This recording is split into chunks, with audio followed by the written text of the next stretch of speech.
ওকাইয়া EV 1.60 লক্ষ টাকায় ফারেটো ডিসরুপ্টর electric bike launch করেছে, 129 কিলোমিটার রেঞ্জ অফার করে। ওকাইয়া ইভি এই বছরের মার্চের শুরুতে তার নতুন প্রিমিয়াম সাবসিডিয়ারি ব্র্যান্ড ফারেটো চালু করার ঘোষণা দিয়েছে এবং এখন দেশীয় ইভি স্টার্টআপ এই ব্র্যান্ডের অধীনে প্রথম মডেলটি চালু করেছে, যার নাম ডিসরাপ্টর।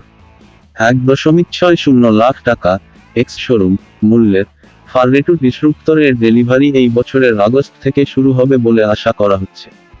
কোম্পানির অফিসিয়াল ওয়েবসাইটের মাধ্যমে ইলেকট্রিক স্পোর্টস বাইকের জন্য প্রি বুকিং শুরু হয়েছে। প্রথম 1000 জন ক্রেতা 500 টাকা টোকেন পরিমাণে ডিসরাপ্টর বুক করতে পারেন। কোম্পানি দাবি করে যে ডিসরাপ্টরের চলমান খরচ প্রতি কিলোমিটারে 25 পয়সা। ওকাইয়া ফারেটো ডিসরুপ্টরে 3 বছর 30,000 কিলোমিটার ওয়ারেন্টি অফার করছে।